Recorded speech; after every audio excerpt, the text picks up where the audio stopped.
जय हिंद दोस्तों, नमस्कार। डेली रीड बुक में आप सभी का स्वागत है। आज हम लोग 9 जनवरी 2021 का पेपर देखेंगे और यह फर्स्ट शिफ्ट का पेपर है। आज का जो पेपर होगा वो 81वां पेपर होगा, यानी इससे पहले हम लोग 80 पेपर का अध्ययन कर चुके हैं। जैसा कि हम लोग ने टारगेट बनाया है कि 135 सेट को कंप्लीट करना है, उसी में आज हम 81वां पेपर का अध्ययन करेंगे। और जिस तरह से हम लोग पढ़ रहे हैं तो ऐसा लगता है कि 15 से 20 दिन में ये सारे सेट ख़त्म हो जाएंगे। इसलिए अगर आप इस चैनल पर नए हैं तो ये चैनल को सब्सक्राइब तो निश्चित रूप से कर लीजिए, ताकि आप आने वाले हर एक वीडियो को देख सकें, समझ सकें और एग्ज़ाम को क्रैक कर सकें। आपकी सफलता में यह चैनल बहुत ही इम्पोर्टेंट साबित होने वाली है, तो इसलिए आपको परेशान होने की कोई आवश्यकता नहीं है।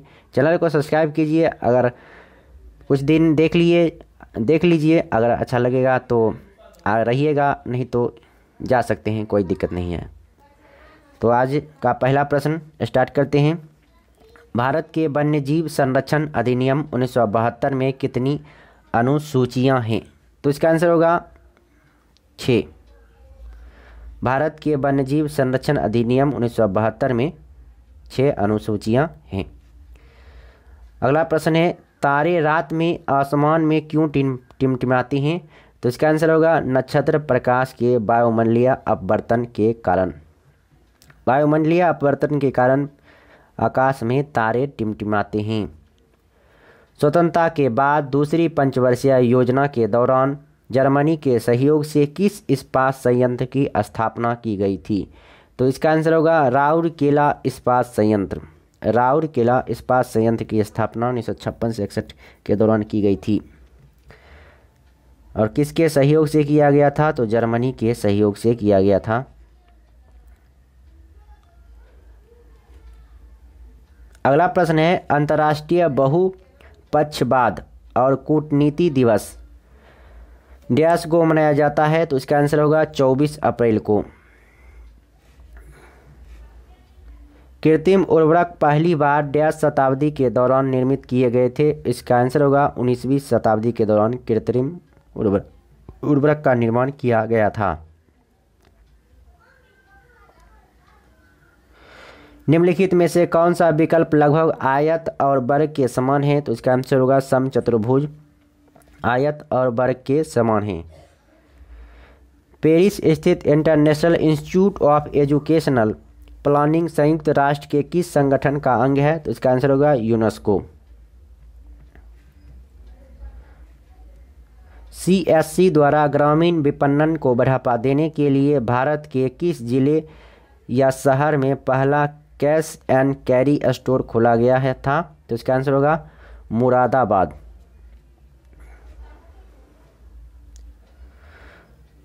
किसी भी कंप्यूटर सिस्टम का मस्तिष्क किसे कहा जाता है? तो इसका आंसर होगा CPU यानी सेंट्रल प्रोसेसिंग यूनिट को। वर्ष 2019 में 45वां G7 शिखर सम्मेलन निम्नलिखित में से किस शहर में आयोजित किया गया था? तो इसका आंसर होगा बिलेरिट्स। अगला प्रश्न है, इनमें से भारत के किस वायसराय से निर्वाचित स्थानीय सरकारी निकायों के सृजन की पहल की थी? इसका आंसर होगा लॉर्ड रिपन। सैनिक विद्रोह के दौरान गवर्नर जनरल कौन थे? तो इसका आंसर होगा लॉर्ड कैनिंग। सैनिक विद्रोह के दौरान गवर्नर जनरल थे लॉर्ड कैनिंग। जनवरी 2019 में बाह्य अंतरिक्ष के शांतिपूर्ण उपयोग के क्षेत्र में आपसी सहयोग हेतु किन 2 देशों द्वारा एक समझौता ज्ञापन पर हस्ताक्षर किए गए हैं? तो इसका आंसर होगा भारत और फिनलैंड।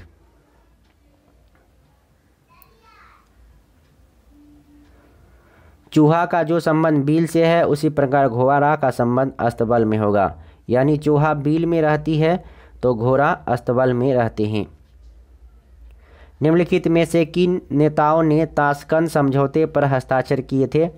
तो इसका आंसर होगा लाल बहादुर शास्त्री और आयूब खान। भारत सरकार के किस मंत्रालय ने वस्तु एवं सेवा कर यानी GST अधिनियम 2017 का प्रावधान प्रकाशन किया है? तो इसका आंसर होगा कानून और न्याय मंत्रालय। दंत चिकित्सकों द्वारा मरीजों के दांतों के बड़े प्रतिबिंब देखने के लिए किस प्रकार के दर्पण का उपयोग किया जाता है? तो इसका आंसर होगा अवतल दर्पण का उपयोग किया जाता है। नाक, आँख, गला के लिए अवतल दर्पण का इस्तेमाल किया जाता है। अगला प्रश्न है, डैश ने ब्राह्मणी और खरोष्टी लिपियों को व्याख्यात किया है जिनका उपयोग पहले के अभिशिलालेखों के लिए किया जाता था? तो इसका आंसर होगा जेम्स प्रिंसेप। भारत के राष्ट्रपति द्वारा डैश को अंतर्राष्ट्रीय गांधी शांति पुरस्कार 2018 दिया गया था? तो इसका आंसर होगा योही सासाकावा। योही सासाकावा को 2018 के लिए अंतर्राष्ट्रीय गांधी शांति पुरस्कार दिया गया था।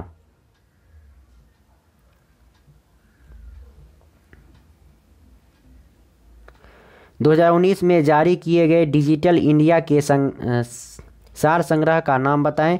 तो इसका आंसर होगा डिजिटल भारत सक्षम भारत। भारत की पहली मानव चलित अंतरिक्ष उड़ान का नाम क्या है? इसका आंसर होगा गगनयान। भारत की पहली मानव चलित अंतरिक्ष उड़ान गगनयान। अगला प्रश्न है, ओपेक का मुख्यालय कहाँ स्थित है? तो इसका आंसर होगा ओपेक का मुख्यालय वियना में स्थित है। इनमें से किस सार्वजनिक क्षेत्रक उद्यम को महारत्न का दर्जा प्राप्त है? तो इसका आंसर होगा इंडियन ऑयल कॉरपोरेशन लिमिटेड। 2019 में प्रधानमंत्री नरेंद्र मोदी द्वारा किस शब्दकोश का 5वां संस्करण जारी किया गया था? तो इसका आंसर होगा शहीदों का शब्दकोश।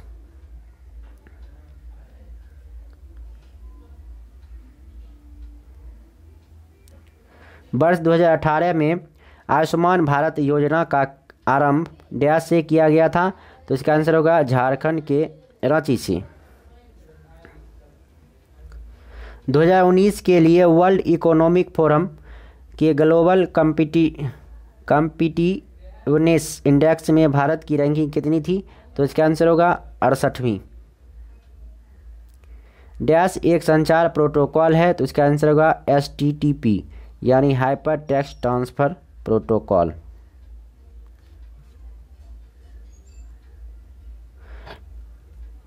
राइबोसोम डैश बनाते हैं? तो इसका आंसर होगा राइबोसोम प्रोटीन बनाते हैं। प्रोटीन की फैक्ट्री राइबोसोम को कहा जाता है। राइबोसोम का संश्लेषण यानी प्रोटीन का संश्लेषण कहाँ होता है? राइबोसोम में होता है। 2019 में उत्तर प्रदेश सरकार ने डैश की 17वीं वर्षगांठ पर एक दिन में 22 करोड़ से अधिक पौधे लगाकर विश्व रिकॉर्ड बनाया। तो इसका आंसर होगा भारत छोड़ो आंदोलन। गेट का उत्तराधिकारी संगठन कौन सा है? तो इसका आंसर होगा WTO।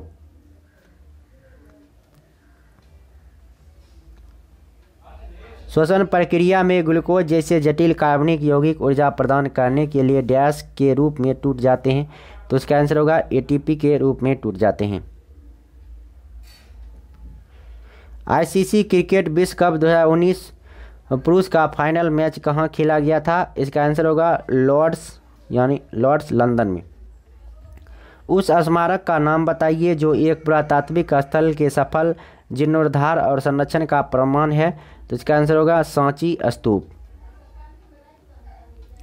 क्षेत्रफल की दृष्टि से विश्व का छठा सबसे बड़ा देश कौन सा है? तो इसका आंसर होगा ऑस्ट्रेलिया। क्षेत्रफल की दृष्टि से विश्व का सबसे बड़ा छठा देश है ऑस्ट्रेलिया।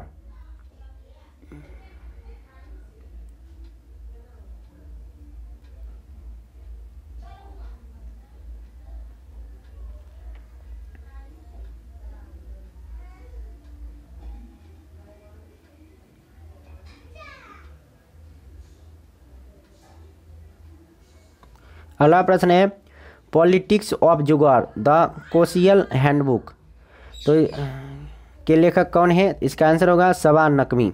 द पॉलिटिक्स ऑफ जुगाड़ सवा नकवी। चिपको आंदोलन की तरह निम्नलिखित में से किस का लक्ष्य उत्तर कन्नड़ जिले में वनों की रक्षा करना है? तो इसका आंसर होगा अप्पिको आंदोलन। सूचना और संचार प्रौद्योगिकी जो अभी RMSA के अधीन एकीकृत है को वर्ष डैश में लॉन्च किया गया था? तो इसका आंसर होगा 2004 ईस्वी में।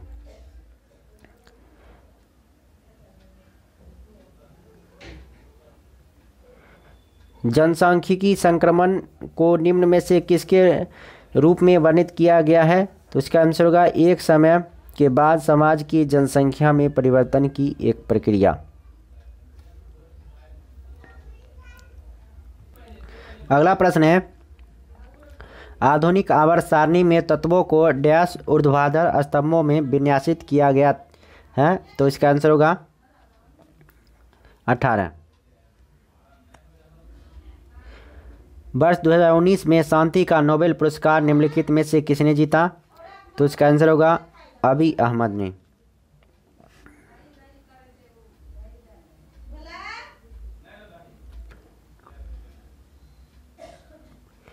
पृथ्वी को सूर्य की पराबैंगनी विकिरण में से कौन सुरक्षित रखता है?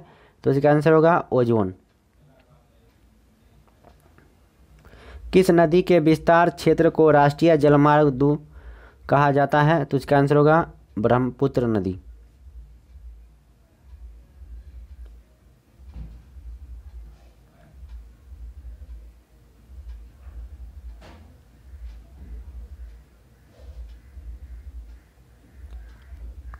चार प्रकाशन सूचीबद्ध किए गए हैं, इनमें से 3 किसी दृष्टि से एक समान है और एक असंगत है। असंगत का चयन करना है। Hindustan times, the Hindu, India today, the Indian express.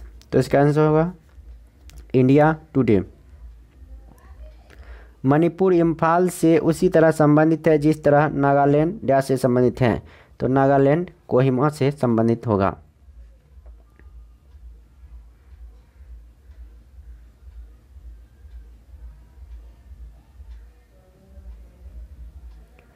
Church ईसाइयों से उसी तरह संबंधित है जिस तरह सिनगोग डैश से संबंधित है? तो सिनगोग यहूदियों से।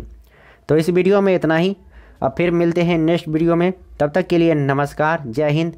अगर चैनल पर नए हैं तो सब्सक्राइब निश्चित रूप से कर लीजिए, क्योंकि यहाँ पर लगातार वीडियो मिल रही है। लगातार 3 वीडियो मिल रहा है। अब एक और वीडियो यानी 4 वीडियो मिलेगा। यानी पहले वीडियो मिलेगा सुबह को 5 बजे, उसके बाद 10 बजे दिन सुबह को, फिर शाम को 4 बजे और एक शाम को 6 बजे। तो इस प्रकार लगातार आपको वीडियो प्रोवाइड किया जाएगा ताकि आप एग्ज़ाम में बेहतर परफॉर्मेंस कर सकें और इस परिवार को आगे बढ़ाने में मदद कीजिए। तो हम भी आपको मेहनत अधिक करके दिखाएंगे, अच्छी कंटेंट आपको प्रदान करेंगे। जय हिंद, जय भारत।